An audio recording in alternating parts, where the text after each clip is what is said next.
এই জাদুবিদ্যা সত্য, এবং এখনকার অনেক ভণ্ড যে কবিরাজগুলো বের হয়েছে, এরা জিনকে তাবে করে নিয়ে এই জিনদের মধ্য দিয়ে মানুষের মধ্যে জাদু ছড়িয়ে দিয়েছে, এবং এর ফলশ্রুতিতে বহু পরিবার ধ্বংস হয়ে যাচ্ছে। এই জাদুবিদ্যা সত্য। আরও একটা জিনিস সত্য, নবী সাল্লাল্লাহু আলাইহি ওয়াসাল্লাম বলেছেন ইন্না আইনাল হক, চোখের নজর সত্য। নবী করিম সাল্লাল্লাহু আলাইহি ওয়াসাল্লাম বলেছেন চোখের বদনজর সত্য। এই যে আমরা বলি ফেসবুকে এত বেশি ছবি দিয়েন না ভাই, ছবি তুলেন না, ছবি তুলেন না, বারবার যে বলি নিষেধ করি, কারণ কি জানেন? একটাই কারণ, বিকজ চোখ লাগাটা সত্য। মানুষের চোখ লাগে, এই কথা শুনলে অনেক মজুমদাররা হাসবে না? কথা বুঝতে পারেন নাই? কিন্তু এটা সত্য, কারণ নবী করিম সাল্লাল্লাহু আলাইহি ওয়াসাল্লাম যা বলেছেন সাদাকাল্লাহু ওয়া সাদাকা রাসূলুহুল কারীম, নবী যা বলেছেন, আল্লাহ যা বলেছেন চিরায়ত সত্য, এর বাইরে কোনো সত্য আছে? আচ্ছা দেখেন, আমি বললাম যে জাদুবিদ্যা সত্য। এই জাদুবিদ্যার চর্চা মানুষ করে, এখনও করে, এবং এই জাদু দিয়ে মানুষের ক্ষতি করার জন্য জিনের প্রয়োজন হয়, দুষ্ট জিন। এই জিনগুলোকে মানুষ তাবে করে মানুষের ক্ষতি করার চেষ্টা করে। দেখবেন এখন গ্রামে গঞ্জে শহরে সব জায়গায় ছড়িয়ে পড়েছে না? দেখবেন, খুব সতর্ক থাকবেন। আমি পরে সলিউশন বলছি আপনাদেরকে। আরেকটা বলেছি, নবী সাল্লাল্লাহু আলাইহি ওয়াসাল্লাম বলেছেন চোখের বদনজর এমন সত্য যে একটা উটকে এই রান্নার ডেকচির মধ্যে ঢুকাই ফেলতে পারে। একটা উট খুব সুন্দর, ভালো, আপনি দেখছেন মাশাআল্লাহ বলেন নাই, নজর লেগেছে, উটটা মারা গেছে, দেন তারপর তাকে জবাই করে খেয়ে ফেলতে হয়েছে। একজন সাহাবী গোসল করছিলেন, গোসল, এটা হাদিসে সহিহ, এই আলেম ওলামা যারা আছেন তারা জানেন যে এই হাদিসে সহিহ। একজন সাহাবী গোসল করছেন, তার গায়ের চামড়াটা খুব সুন্দর ছিল, একদম স্কিনটা অনেক সুন্দর, থাকে না এমন কিছু মানুষ? আচ্ছা, এখন আরেকজন সাহাবী এই গোসল দেখছেন দূর থেকে, দেখে বলছেন যে কি চমৎকার তার শরীরের রংটা, যেন কুমারী নারীর মতো, অনেকটা এমন একটা কথা তিনি বলেছিলেন। সাথে সাথে এই সাহাবী অজ্ঞান হয়ে পড়ে গেছে। কোন সাহাবী? যিনি গোসল করছিলেন। এটার আপনি কোনো ব্যাখ্যা দিতে পারবেন না তো, এখানে কোনো সায়েন্স দিয়ে বা মেডিকেল সায়েন্স দিয়ে আপনি কোনো ব্যাখ্যা করতে পারবেন না। একটা ব্যাখ্যা দিতে পারেন, কিন্তু কেন সেটা হলো সেটা আপনি অ্যান্সার খুঁজে পাবেন না। তো নবী সাল্লাল্লাহু আলাইহি ওয়াসাল্লামের কাছে নিয়ে যাওয়া হলো তাকে। তিনি বললেন যে এই ব্যক্তির ব্যাপারে কি কেউ ভালো মন্দ কিছু বলেছিল? তখন একজন সাহাবী বলেন হ্যাঁ, অমুকে বলেছে এর স্কিনটা অনেক সুন্দর, ওকে ডেকে নিয়ে আসো। ওকে ডেকে আনা হলো। ডেকে আনার পর নবীজি তাকে অনেক শাসালেন, তোমরা তোমাদের ভাইদেরকে কি মেরে ফেলতে চাও? তখন এই সাহাবী তো অবাক, আমি আবার কখন মারতে চাইলাম ইয়া রাসূলুল্লাহ? আমি তো মারতে চাই নাই, আমি তো খালি বলেছি যে তার গায়ের রংটা অনেক সুন্দর। তখন তিনি বললেন কেন তুমি সুবহানাল্লাহ বললে না, কেন তুমি মাশাআল্লাহ বললে না? যখন মাশাআল্লাহ বলবেন, সুবহানাল্লাহ বলবেন, নজরটা লাগবে না। আর যখন আপনি মাশাআল্লাহ বলবেন না, সুবহানাল্লাহ বলবেন না, দেখবেন নজর লেগে গেছে। আপনি বিশ্বাস করেন ব্যবসা খুব ভালো চলছে, মানুষ বলল যে বাহ তোর তো ব্যবসা হেভি, লালে লাল শাহজালাল, ঠিক আছে, দেখবেন আপনার কেনা বেচা বন্ধ হয়ে গেছে। এরকম হবে, আমার কথাটা বিশ্বাস করেন। এটা কিন্তু সায়েন্স প্রমাণ করতে পারবেন না, আল্লাহ এবং তার রাসূল বলেছেন, তার উপরে কোনো সত্য নেই। আছে সূরা কাহফ 29 নম্বর আয়াত পড়ে দেখেন, আল্লাহ পাক বলছেন ওয়াকুলিল হাক্কু মির রাব্বিকুম, সত্য সেটাই যা তোমার রবের পক্ষ থেকে আসে। ফামান শাআ ফালইউমিন, যার ইচ্ছা হয় বিশ্বাস করুক, ওয়ামান শাআ ফালইয়াকফুর, যার ইচ্ছা হয় সে অস্বীকার করুক। এই কারণে আমরা বলি ফেসবুকে এত বেশি ছবি দেওয়া, এই আই ওয়াশ করা, এই যে শোডাউন করা, হ্যাঁ, ইসলামের কিছু কাজ করলেন একদম মানুষকে না দেখাইতে পারলে ঘুম হচ্ছে না, এগুলো বন্ধ করেন, এগুলো বন্ধ করে দেন আল্লাহর ওয়াস্তে।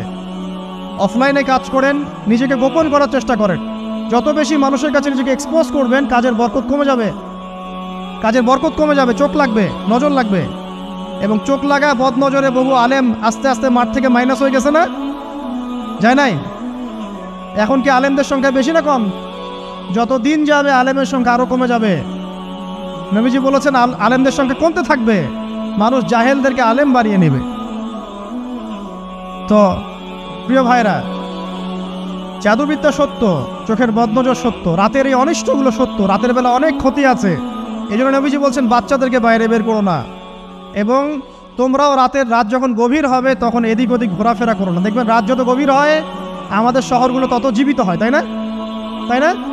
রাত যত গভীর হচ্ছে শহর তত জীবিত হয়। চায়ের দোকানে আড্ডা বেশি, ওই সিনেমা দেখছে, টিভি দেখছে, ক্যারাম খেলছে, লুডো খেলছে, ঘুম নাই। ঘুম কখন? ফজরের আগে আগে। ফজরের নামাজ কিন্তু নাই, ফজরের ঠিক আগে আগে, আবার ওই যে জোহরের নামাজের সময় উঠতেছে। এখন আমাকে বলেন এরকম জেনারেশনকে দিয়ে কি আসলে ইসলামের কোনো খেদমত হবে? আচ্ছা, নবীজি রাতের বেলা আর্লি ঘুমাতেন, আল্লাহ পাক আমাদের সবাইকে তাড়াতাড়ি ঘুমানোর তৌফিক দান করুন। হ্যাঁ, আপনি ইলম চর্চা করলে রাত জেগে থাকতে পারেন, আপনি যদি জ্ঞান চর্চা করেন রাত জাগতে পারেন, আপনি কোনো গবেষণা করছেন, নামাজ পড়ছেন বা কোরআন হিফজ করছেন, আপনি রাতের আর্লি উঠবেন, এটা আলাদা বিষয়। কমনভাবে আমাদের এই যে ফেসবুক, ইউটিউবিং ইত্যাদিতে আমরা লিপ্ত থাকি, সারা রাতটা কাটাই আড্ডাবাজি করে, এগুলো বন্ধ করতে হবে। এগুলো বন্ধ না করলে ফিজিক্যালি আমরা মানে সুস্বাস্থ্যের অধিকারী হতে পারবো না।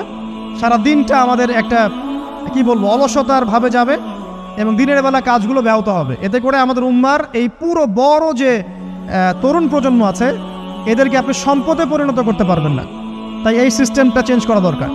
নবীজি রাতের বেলা এই সূরা বাকারার শেষে 3টা আয়াত তেলাওয়াত করতেন, আমরা করবো ইনশাআল্লাহ।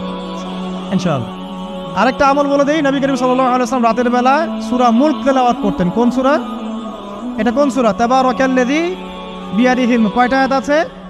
30টা আয়াত আছে। নবীজি বলেছেন সাল্লাল্লাহু আলাইহি ওয়াসাল্লাম এই সূরা আপনাকে কবরের আযাব থেকে বাঁচাবে ইনশাআল্লাহ। কবরের আযাব থেকে তো ভাই বাঁচা খুব সহজ নাকি? আমাদের মধ্যে এমন কেউ নাই, শোনেন, আমাদের মধ্যে এমন কেউ নাই আলেম জালেম মুফতি মুহাদ্দিস রাজনৈতিক নেতা পলিটিশিয়ান বিরোধী দল জাতি তারপরে যে সরকার দল যে আছে না কেন কবরের শাস্তি ফেস করবেন এমন একটা মানুষ নাই, কেউ নাই পৃথিবীতে। এই যে আপনি দেখছেন ওই যে কি ইসরায়েলের প্রধানমন্ত্রী, ওই রাশিয়ার প্রধানমন্ত্রী, ওই চায়নার সভ্যতা, পশ্চিমা সভ্যতা, এমন কেউ নাই পৃথিবীতে এখন যাকে কবরের শাস্তি ভোগ করতে হবে না। আছে? সবচেয়ে লঘু শাস্তি মানে লঘু চাপ, এটা বলতে গেলে আসলে আমি ভাষা হারাই ফেলি, তারপরে বলছি আল্লাহ পাক আমাদের সবাইকে হেফাজত করুন, আমিন। একজন সাহাবীর নাম সাদ বিন মুয়াজ। কি নাম? নবী করিম সাল্লাল্লাহু আলাইহি ওয়াসাল্লামের সাথে একদম ডান হাত হয়ে যুদ্ধ করেছেন দীর্ঘদিন। বদর তিনি বীর সেনা, উহুদের বীর সেনা, ঠিক আছে, খন্দকের যুদ্ধেও বীর বিক্রমে যুদ্ধ করেছেন। তিনি আনসার সাহাবী, একদম মদিনার নেতা সাহাবী।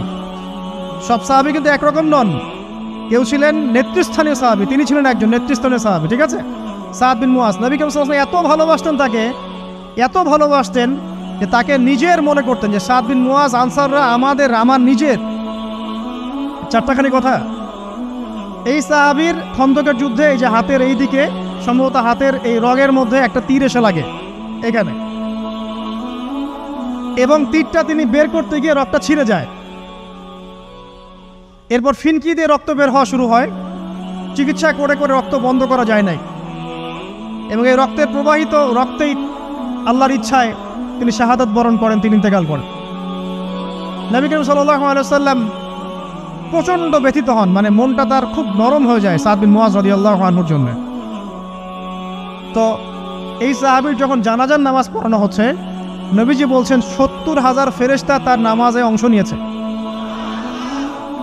আর এই সাহাবীকে যখন কবরে শোয়ানো হয়েছে, নবী করিম সাল্লাল্লাহু আলাইহি ওয়াসাল্লাম পরে জানিয়েছেন কবরের যে মৃদু চাপ, সাদ বিন মুয়াজ রাদিয়াল্লাহু আনহুর কবরেও সেই মৃদু চাপ দেওয়া হয়েছে।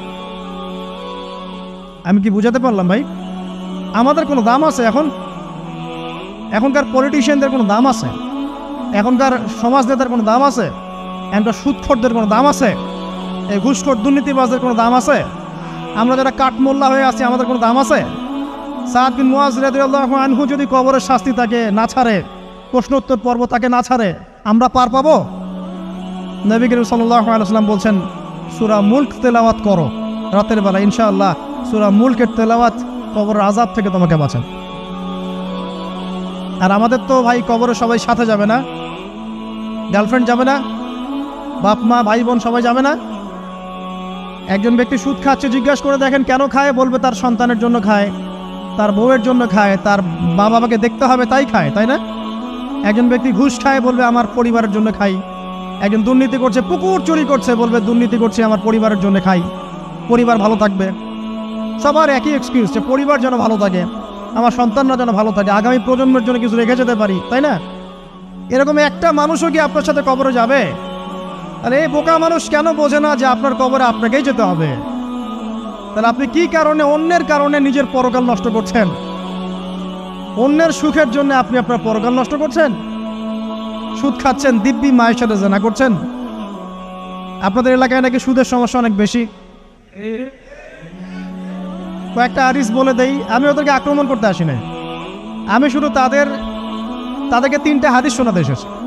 1 নম্বর হাদিস শোনেন। আল্লাহর নবী মুহাম্মদ সাল্লাল্লাহু আলাইহি ওয়াসাল্লাম বলেছেন, সুদের পাপের 73টা শাখা আছে। কয়টা? কোনো হাদিসে 70টাও আছে, কোনো হাদিসে 73টা আছে।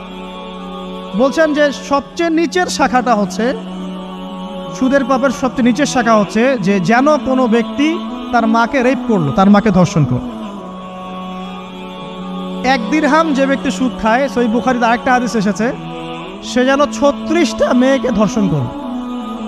আর আমি একটা কথা বানায় বলছি না, যদি বিশ্বাস না হয় কওমি মাদ্রাসা আছে, আলেম ওলামা আছে, গিয়ে বুখারী খুলতে বলেন, পড়তে বলেন, তাহলে একবার পড়তে বলেন, দেখেন যদি না থাকে তাহলে আমাকে এর সাথে থাপ্পড় দিয়ে দেয়।